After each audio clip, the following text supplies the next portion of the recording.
Buenas tardes, queridos hermanos. Aquí estamos dispuestos a ocuparnos durante media hora sobre temas teológicos. Estábamos viendo el capítulo 2, hablando del conocimiento de Dios, no en cuanto a que nosotros nos ponemos a pensar, sino lo que puede ser la sugerencia a entrar en consideraciones con respecto a todo lo que muchísimas veces durante nuestra vida común es un poco ajeno a nuestra actividad. Por eso media hora es muy poco y más todavía una vez por semana. Pero lento y firmes estamos dispuestos a continuar de esta manera, que es lo que podemos hacer esta media hora en forma pensada, explicada, con los grandes temas de la teología bíblica y sistemática. El conocimiento de Dios es el capítulo 2, título del capítulo 2, tiene letra A, yo especifico para que cada uno vaya recordando, letra B, y tiene también la letra C. Vamos directamente al punto donde estamos, en la letra C, con un subtítulo: el conocimiento de Dios a través de su propia revelación. Hacemos un resumen de la letra A y letra B, que significa que el hombre no puede conocer a Dios de alguna manera por sí mismo. De alguna manera, entonces, nosotros, como mente humana, como personas pensantes, somos agnósticos. O sea, no podemos conocer a Dios. A en negativo, gnosco del latín es conocer. De manera que agnósticos vendría a ser que somos agnósticos y no podemos conocer. Hay muchas personas que se declaran agnósticos y es cierto, son agnósticos, no pueden conocer a Dios, pero tampoco les ha sido dada la gracia de dar un paso a través del regalo de gracia que es la fe. La fe es como si te ponen un celular de última generación en el bolsillo y te dicen: esto es tuyo, usalo porque tenés la libertad de usarlo de acá en adelante. Es algo maravilloso, ¿no es cierto? Imaginemos esto. Bueno, la fe es mucho mayor, es un regalo mucho mayor que eso, porque es lo que Dios tiene como elemento para revelarse, no en rebeldía, sino revelarse en conocimiento. Esto es nuestra riqueza. La fe es la riqueza de un creyente, y creyente significa que está creyendo y no pensando, y que ahora está creyendo pensando espiritualmente con la mente del Señor. Esto es algo maravilloso. Con este punto de partida, entonces, entendemos que, vuelvo a leer el título, el subtítulo de la letra C. El conocimiento de Dios es a través de su propia revelación. Si Dios no se revela, quedarás agnóstico por la eternidad. Esa es la gracia que tenemos. ¿Y qué pasa? Que Dios no se revela a todos. Sí, Dios se revela a todos, pero no todos quieren conocerle. Prefieren seguir su propia vida, su propia conducción de vida, diciendo que son agnósticos. No aceptan. Y eso se escucha mucho en la gente que se cree con tanta cultura que se pronuncian como si fuera un mote de distinción. Para nosotros no es así. Somos agnósticos como humillándonos, diciendo: si el Señor no nos hubiera dado la gracia, el regalo de la fe, seríamos como uno más de los que andan sueltos, pavoneándose de su gran altura de realización propia. Tenemos entonces que Dios comunica al hombre su conocimiento. Todas las cosas para investigar, esto ya lo habíamos visto, el punto 1. Todas las ciencias para investigar un objeto se colocan por encima del mismo, pero en teología no es así, puesto que Dios no es objeto, sino sujeto investigado. Y el hombre, para conocerlo, no puede colocarse por encima de él, obvio, sino por debajo. O sea que nos ponemos en una actitud de dádiva, para que aquel que es el dadivoso, bueno, clemente, nos ofrece lo que nosotros no podemos conseguir por nuestra cuenta. Además, se llegará al conocimiento de Dios solamente por la revelación que el mismo Dios quiera dar de sí mismo. Él se revela, pero es como que se revela en totalidad, en plenitud. Pero tenemos que saber que consciente o inconscientemente somos nosotros los que le ponemos las trabas para que Él se revele en forma total. Y hacemos muchísimas veces, y cada uno piénselo, hacemos un acomodamiento entre lo que Dios nos revela y lo que nosotros podemos ayudarle para entender mejor. Y esto resulta a veces una ensalada en donde está el condimento de la soberbia de nuestra capacidad. Y transmitimos revelación, y transmitimos predicación, y transmitimos unción, pero espúrea, que significa mezclada con nuestra propia opinión, capacitación, etcétera, etcétera. Por eso, el mejor lugar, yo lo aprendí de mi gran maestro que ya no vive acá en la tierra, el mejor lugar para encontrarse con Dios es debajo de un mosaico. Allí, en el pleno estado de humillación. Allí el Señor te muestra y te quedas admirado, sin participar o querer ayudarle al entendimiento que Él te da con el aporte propio. Por eso a veces limitamos la gracia y hacemos que la gracia sea hasta ahí, la otra parte la pongo yo. Lamentablemente, eso hace que se detenga nuestro crecimiento en cuanto a la manifestación o revelación de la persona del Señor en nuestra vida. Barth, del cual yo ya he hablado, he leído, he dado todos sus datos. Barth, teólogo protestante, algunos ya lo recordarán enseguida, puede ir a escuchar de nuevo esa información que quedó grabada, por supuesto. Insiste Barth mucho en el hecho de que Dios habla solamente cuando se revela, no por el hecho de leer la Biblia o de que alguien dé la predicación de la palabra.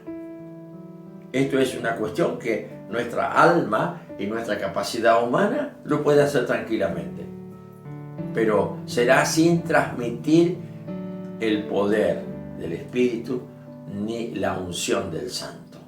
Lo haremos nosotros como capacitados humanamente, estudiosos de la palabra, estudiosos de la Escritura y total apologetas de la Biblia, o sea, defensores de la Biblia, pero no transmitimos la unción. Y eso es lo que normalmente vamos a estar escuchando por todos lados. Eruditos, conocedores, pero sin transmisión de lo más importante, que es la unción.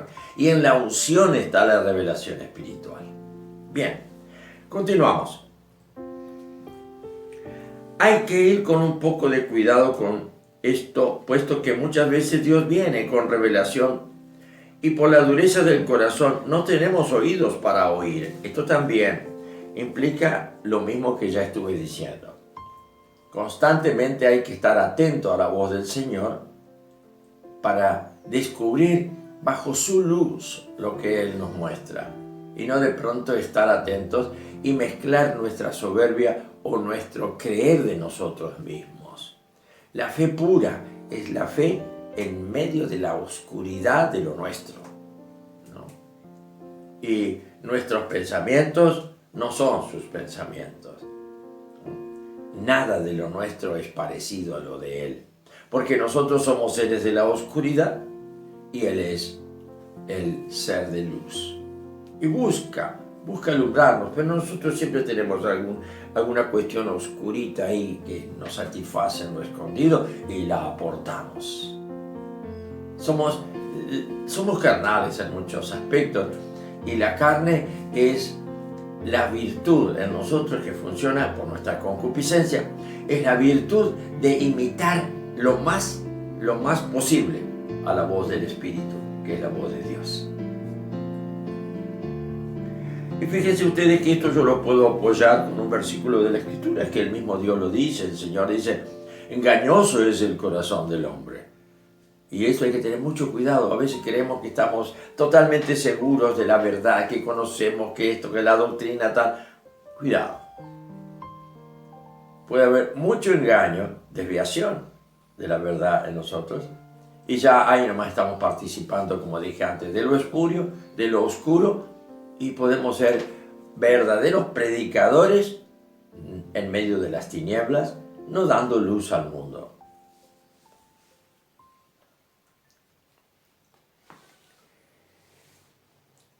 Decimos entonces, no por el hecho de que uno no entienda la revelación o la revelación no sea recibida a causa de un oído cerrado, seremos inocentes. Que hay que tener mucho cuidado de creernos ya y que lo nuestro es totalmente fuera de toda condenación. Y de pronto un golpe del Espíritu Santo, un toque de Dios nos hace ver que estamos desubicados, desordenados, y no nos queda otra cosa que ponernos en un estado como aquel samaritano de rodillas diciendo: sé propicio a mí, Señor, arrepentimiento. Muchas veces estamos en estados de un fuego encendido por nosotros mismos, pero no estamos en un estado de arrepentimiento. Es como cuando uno va y te piden los datos personales, y dentro de los datos personales te dicen estado para el informe personal, que va a quedar escrito en una planilla, estado civil, ¿no? Bueno, casado, divorciado, soltero, lo que sea. Y acá, estado con respecto a la relación con Dios. Y bueno, ¿qué le decimos al Señor? ¿Cuál es mi estado? ¿Estado de arrepentimiento constante? Porque la Escritura, ¿qué dice? Todo lo que no proviene de fe es pecado. Y nosotros vivimos hablando y pensando y comunicándonos en donde la fe no cuenta. Somos nosotros con nuestras virtudes y capacidades totalmente expuestas al exterior. ¿No hay pecado? El versículo es muy fuerte. Todo lo que no proviene quiere decir que nace en mi fe. Y cuántas cosas, si las observamos, nos ponemos a pensar en nosotros mismos, yo les puedo asegurar que hay muchísimas cosas que estamos diciendo, hablando, compartiendo, y no nacen de la fe en la palabra de Dios.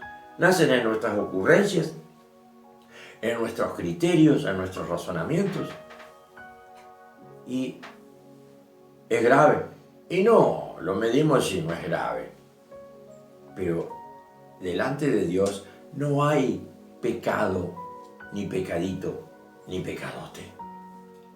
El pecado es pecado, ya sea pequeño o grande, es pecado. ¿Por qué? Porque atenta contra el trono de Dios, contra su santidad y contra todo aquello que es realmente más allá de nuestra capacidad.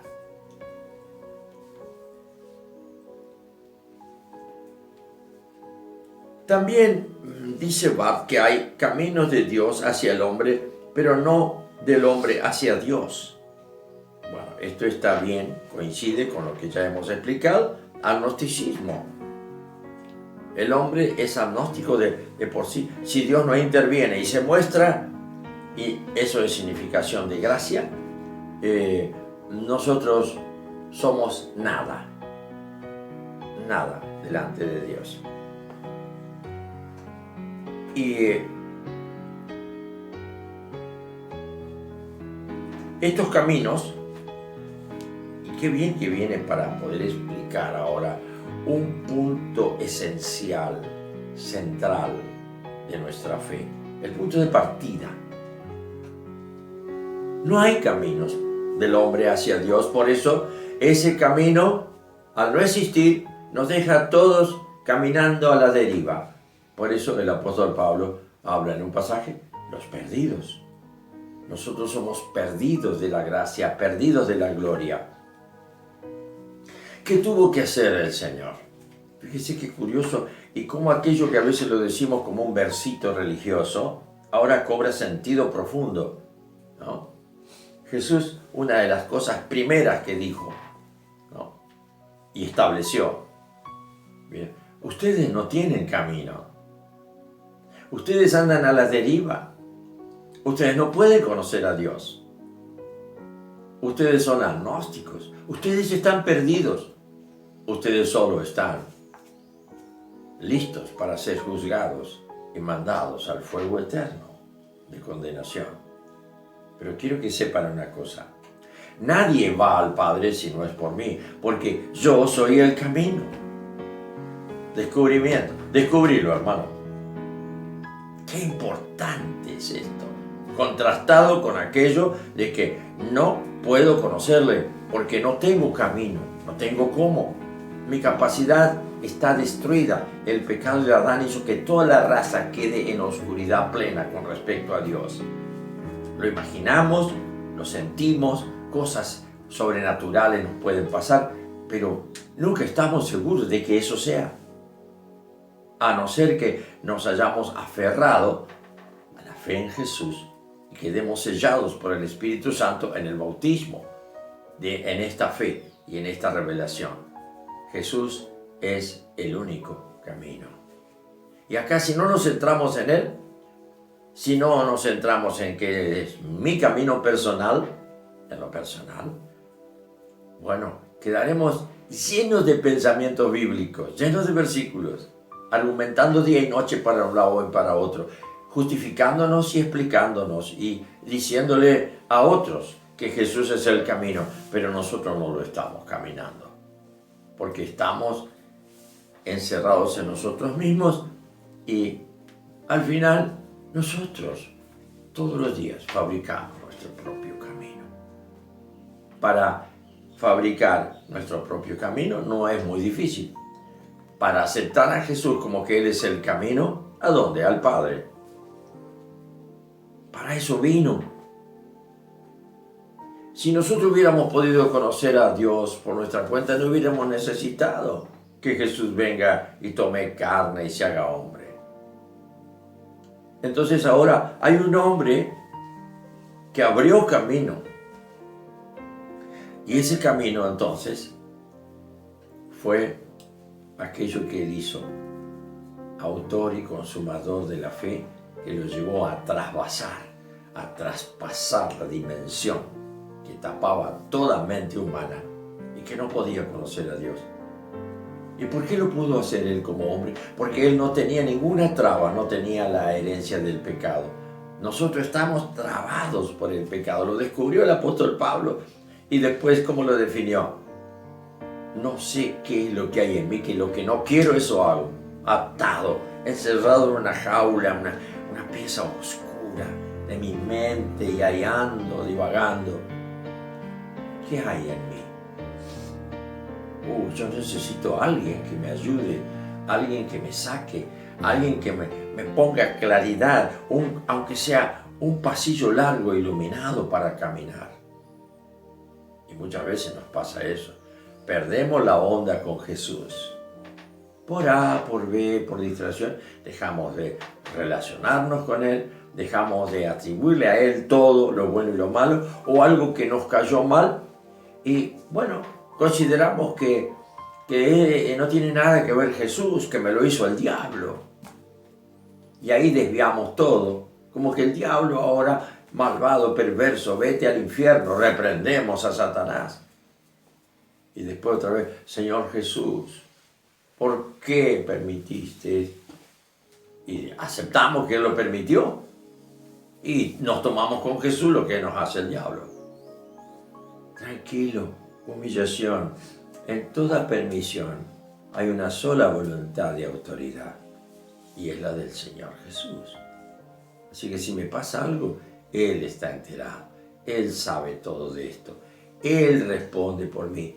Quietito, quietito ahí. quietito ahí. Es el mejor lugar para decir, Él es mi camino.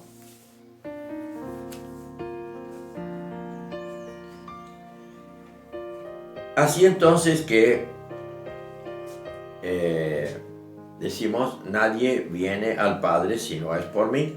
Es decir, que hay un camino del hombre hacia Dios, pero no es por virtud humana del hombre, sino porque Dios proveyó del camino para nosotros. Y esto es hermoso porque podemos insertar en esta palabra todo el misterio de la encarnación, y podemos también pensar que cuando estudiemos la cristología más adelante, como un tema teológico, nos maravillaremos de lo que el Padre nos regaló. Pero no se apure, vamos por parte, falta un buen tramo todavía.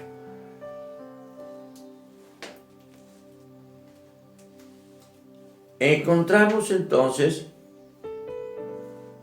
que podemos observar que primeramente este camino fue provisto por Dios con la entrega al mundo del Señor Jesús. Así que, ¿para qué vino Jesús al mundo?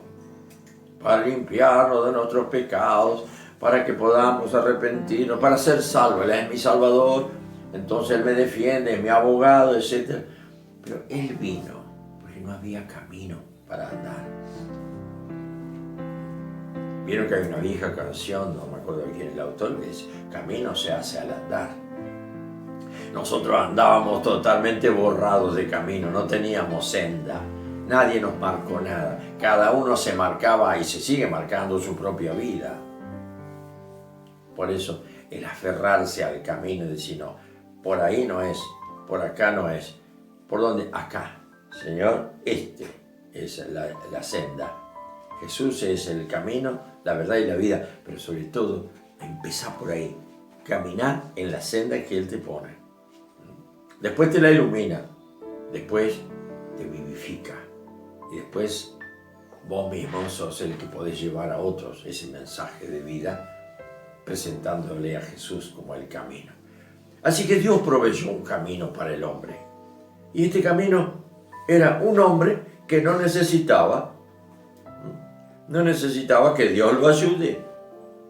Simplemente haciendo la voluntad de ese que le había mandado a vivir en la tierra 33 años y hacer lo que le dijo que hiciera, Él lo hizo todo, y como dice la palabra, todo lo hizo bien.